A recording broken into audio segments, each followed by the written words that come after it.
Peace and blessings. Shout out to the 12 that are scattered abroad. Greetings. Now, right here, we have one of the most prolific scenes in cinematic history, at least in my opinion. The scene where Harvey Dent, or AKA Two-Face, comes into blows with Commissioner Gordon. And of course, if you've seen the film, the two ideologies that these two characters represent are total opposite. But one of the best quotes ever, in my opinion, is when Harvey Dent, aka Two-Face, states that you thought we could be decent men in an indecent time. And that correlates to reality or real life. A lot of people are trying to hold on to something or their morality in a world that just seems corrupt, chaotic, injustice all around them. And of course, I'm talking about the people of the captivity, the oppressed, the nation of Israel, aka the Negroes, or quote unquote Black Americans. And we struggle with this every day. We want to be righteous, not self-righteous, but we want to be righteous in a corrupted system, aka Babylon. And everywhere we turn, there is no justice and there's no peace, to a certain extent. But the scripture says we need to come out of her. Meaning what? We need to recalibrate. We need to rethink how we're living our lives. And we need to focus and put the Most High first. We basically need to put our mind on the higher things and teach our children the law, statutes, and commandments to the best of our ability. There's no point in saving this system. If you understand the prophecies, you know that this place is done with. And I know that's going to be hard for a lot of people to accept because our people have put so much spirit and soul into the essence or origins of this place. And of course, it's been corrupted by the YT or the Edomites.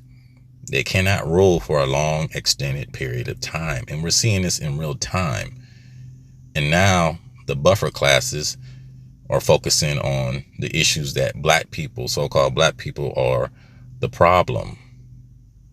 And this is how they're using it through the media and so forth. And my algorithm is always showing me a lot of these content creators that are of the other nations or Psalms 83. And they're always talking about a race war or civil war. But a lot of these creators or content creators don't focus on the issues that people who look like them that are running this country or corporation. And it's a low-level thought or low-hanging fruit to believe that so-called black people that are at the tail of society are your biggest threat or issue because their birth rates are low. A lot of their women want to procreate with the people that they despise the most. Wow. But hey, you can't make this shit up. You know what I'm saying? Harvey Dent, decent man in an indecent time. Harvey Dent represents the idealist, represents someone seeking justice in a corrupt kingdom, believes the system can be reformed through human effort, comparable to those who trust earthly powers rather than the Most High. Two-Face represents a man overcome by grief and vengeance, begins with noble intentions but becomes consumed by bitterness, illustrates how suffering can either refine a person or destroy them. Relevant theme, tribulation reveals whether one's foundation is in the Most High or in worldly expectations. From this, you don't want to hurt the boy, Harvey. It's not about what I want. It's about what's fair! You thought we could be decent men in an indecent time. That scene where he asked the question, can we be decent men in an indecent time? And of course, we look at the real world where justice never really prevails, or someone's bought out, or when you go to the court system, you go to court to play games. And I'm not just saying that out of thin air. When you look at the Black Laws Dictionary, or you look at certain terms or codes that they use in the judicial system, okay, straw man terms or whatnot. But you're not going to find justice in a corrupt or wicked system. Okay. And that even, includes our people. We're trying to seek justice in a system and a people that the Most High said that we're not going to care for our elderly or our youth. I'm going to say that again. Trying to find justice and equality in a system that the higher ups do not care about you. Look what they're doing to their own people under the quote unquote white supremacy or white rulership. Their own people suffer, right? When the scripture says people will mourn for the righteous to rule because the wicked do not care about their own. Knock, knock. Now, right here it states in Proverbs, the 29th chapter, verse 2, when the righteous are in authority, the people rejoice. Is there a lot of rejoicing going on in this system of their rulership? No, there is not. Under the guise of white supremacy, which is really white rulership or YT rulership, their own people suffer. And this is just common knowledge. Look around, scope the field. Their people are in the high places of authority in the political sphere, right? Not our people. You got a bunch of proxy kings or people in there that make it seem like, oh, you have a voice, but you don't. But when the wicked bear rule, the people mourn. Everybody's mourning. And of course, everyone's blaming so-called black people. But they're not looking at who are the faces, who's in control of this system. Right? It's so easy to blame a people that are not protected, that can't even get a crime bill passed, and blame everything on them. Everybody want to be a nigga, but don't want to be a nigga. They want to copy your dances. They want to have your swag. They want to have your spirit, but they can't be you. So they try to emulate you. At least the best of the qualities that we have, and then take it as their own. Throughout history, whitewashing, etc. These people inherited lies from their forefathers. And one day we may be able to see it. We maybe not. Maybe not. But they will look like the biggest fool on the planet, bar none, which a lot of them already are. You are wrong. The world is cruel, and the only morality in a cruel world is chance. Unbiased, unprejudiced, fair. And unfortunately, through the judicial system, we can't get that type of justice. We can't. When you study these people, like the book Chosen People from the Caucasus, or other books, The Wild Man, or study their history, everything is going to be biased because that's the world that we live in. They created the racial categories or color destinations: Negroid, Mongoloid, Caucasoid. I think his name was Johann Blongsberg, pronouncing his last name right. You can look this up. They created the races of people and put themselves on the top of the pecking order. So if anybody remembers the movie A Time to Kill with Samuel L. Jackson and Matthew McConaughey, right? 1996, A Time to Kill, where these two Neanderthals or YT people raped his daughter and, left her for dead, right? So he takes vengeance into his own hand and murders the two incest Neanderthal boys, right?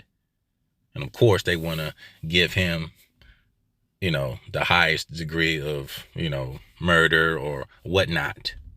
And of course, he got an all-white juror. Now, towards the end, his lawyer states one thing. Imagine if that was your daughter. Imagine if that was your daughter and an all-white juror So they were going to prosecute him as being guilty of murder. But it took that one instance of saying, hey,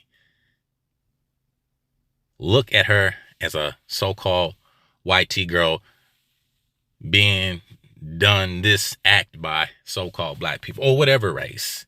Then that's where the sympathy comes in. There was no sympathy that the girl was a so-called black little child. It's the fact that you had to convince the juror that if this was a white T little girl. That's not justice in the minds. His son's got the same chance she had. 50-50. What happened to Rachel wasn't chance. We decided to act. We three. Then why was it me who was the only one who lost everything? It wasn't. The Joker chose me because you were the best of us. He wanted to prove that even someone as good as you could fall. And he was right. You're the one pointing the gun, Harvey.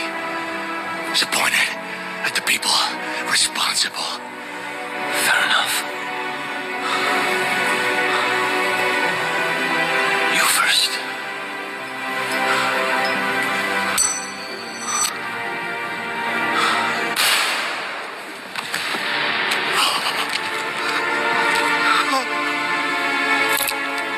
My turn.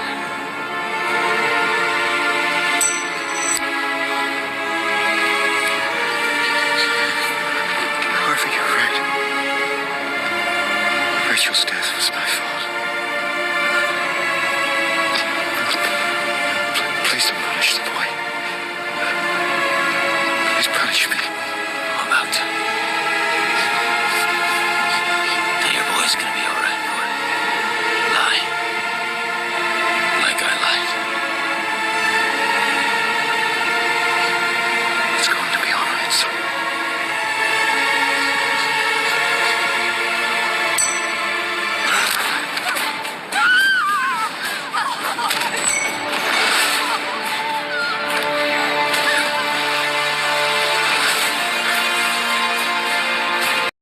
Overall Israelite themed lesson. This film can be viewed as asking, can the righteous remain righteous in a corrupt age? Batman equals endurance. Harvey Dent equals misplaced trust in worldly systems, which is the Babylonian Kemetic mystery religion or systems. Joker equals testing and temptation, the chaotic figure, right? Two-Face represents the danger of bitterness and revenge. From this perspective, Harvey's quote, "You thought we could be decent men in an indecent time," becomes a statement of despair. A biblical response would be that righteousness is difficult in a wicked age, but the faithful are still called to endure regardless of the condition of the world. So we're still called to be righteous, even though our minds are constantly on wicked things, or the wicked things that our own people do, the debauchery.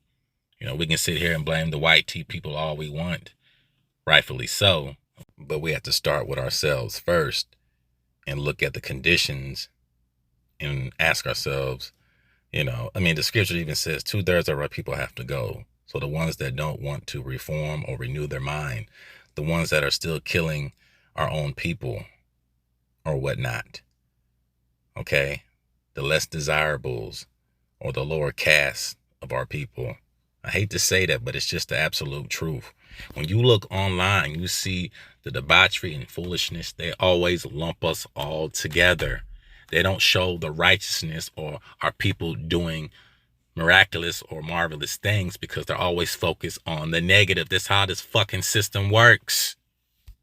Now we're going to go into the last scene where Batman is basically going to put the whole burdens of this kingdom or corrupt kingdom on his shoulders, stating that, you know what, I'll become the villain. And when you look at chess, right, let the pawns go first, or you look at the white and the black spaces. The Dark Knight being vilified, you can assume, or that correlates to so-called black people being vilified in this society for everything.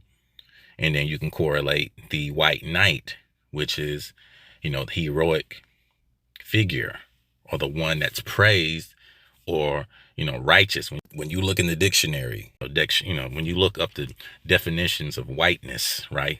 When you watch the movie Malcolm X, everything that's wholesome, good.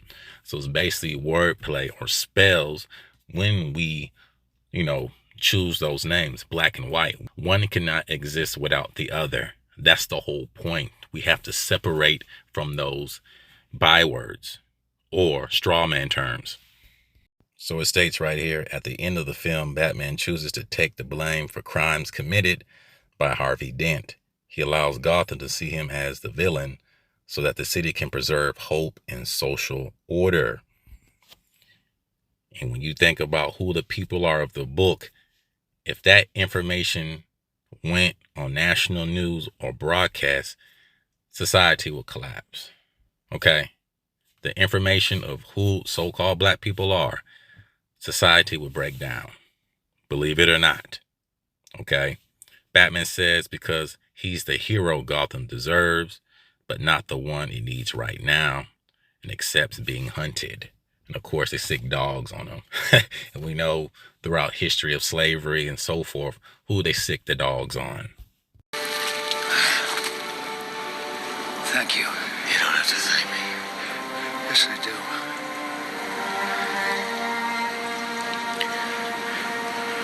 The Joker won.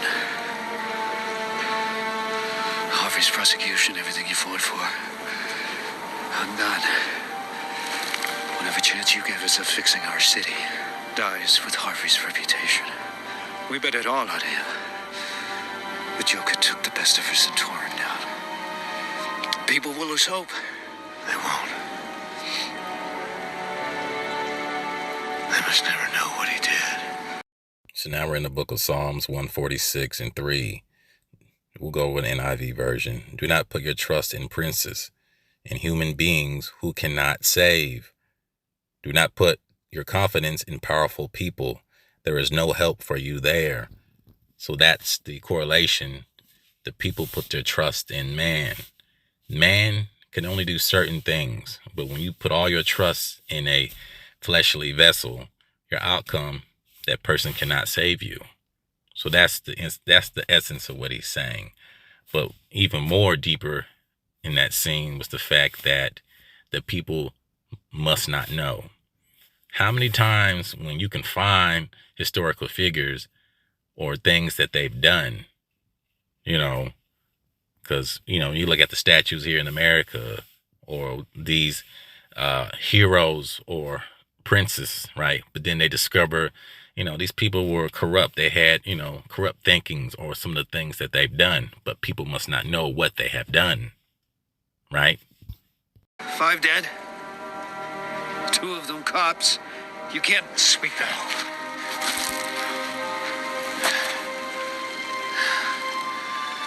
But the Joker cannot win.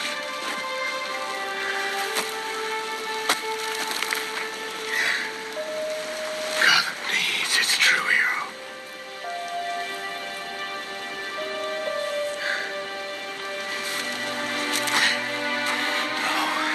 You either die a hero, or you live long enough to see yourself become the villain. So right here, another famous quote from this movie. You either die a hero or you live long enough to see yourself become the villain. Very popular quote, but the writing of this movie was superb, bar none. A lot of gems in this movie. So right here it states, you either die a hero or you live long enough to see yourself become the villain. Can be interpreted as a warning about what happens when a person remains in a corrupt world without remaining grounded in the Most High. Number 1, the danger of pride and self-righteousness. Harvey Dent begins as Gotham's righteous judge. He believes he can fix the system through his own strength and justice. But after suffering loss and betrayal, he becomes the very thing he fought against. A Hebraic interpretation would connect this to verses such as, pride goeth before destruction, and a naughty spirit before a fall, Proverbs 16 and 18. The lesson is that a man who trusts in himself rather than the Most High can eventually become corrupted by power, anger, or bitterness. And a perfect example is number 2, Saul becoming the villain. A strong biblical parallel is Saul. Saul began as a chosen leader. He was honored by the people. Over time, jealousy, fear, and pride consumed him. He eventually persecuted David, the very man he should have supported. In Hebraic thought, Saul lived long enough to become the villain because he departed from righteousness. Number 3, corruption through unresolved anger. Many Hebrew Israelites would point to Harvey Dent's transformation after tragedy. The scriptures repeatedly warn that bitterness can destroy judgment. Be not overcome of evil, but overcome evil with good. Romans 12:21. Harvey allowed pain to become vengeance. His desire for justice became revenge. I can do those things because I'm not a hero. Not like that. I killed those people. So right here it states, number 4, the world calls the righteous villains. There's another side to this quote. In scripture, many righteous men were treated as villains by society. Jeremiah, Elijah, Malachi, the apostles. From this perspective, the quote can be flipped. A righteous man may remain righteous, but a corrupt society may eventually label him the villain because he speaks the truth. And we know that the society is not built on truth, but built on lies, upon lies, lies, and lies. Like he said earlier, lie like I lie. That's what I can be. No, you can't. You're not. I'm whatever Gotham needs me to be. Call it in. A hero. Not the hero we deserved, but the hero we needed. Nothing less than a knight. Shining. I'll hunt you. You'll hunt me. You'll condemn me. Set the dogs on me.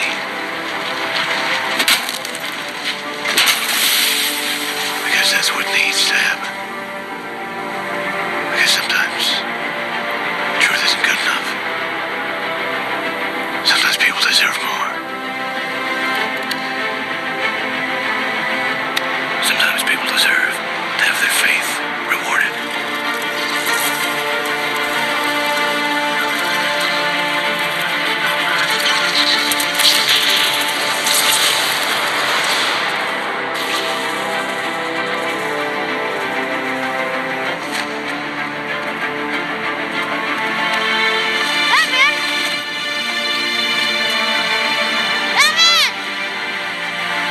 Why is he running, Dad? Because we have to chase him. Okay, we're going in. Go! Right here it states, this is similar to Isaiah 5:20. Woe unto them that call evil good and good evil. A Hebrew Israelite interpretation might summarize the quote this way. Harvey Dent represents a man who begins in righteousness but fails or falls because of pride, trauma, and vengeance. Batman represents a righteous watchman who is eventually called evil by the people. Gotham represents a fallen society where truth and lies become mixed together, no different than America. America is the land of confusion, bar none.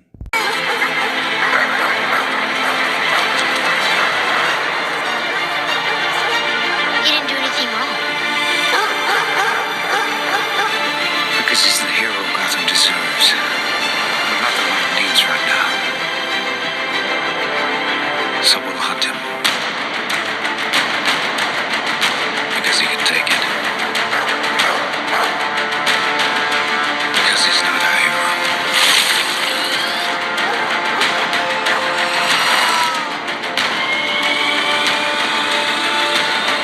He's a silent guardian. A watchful protector.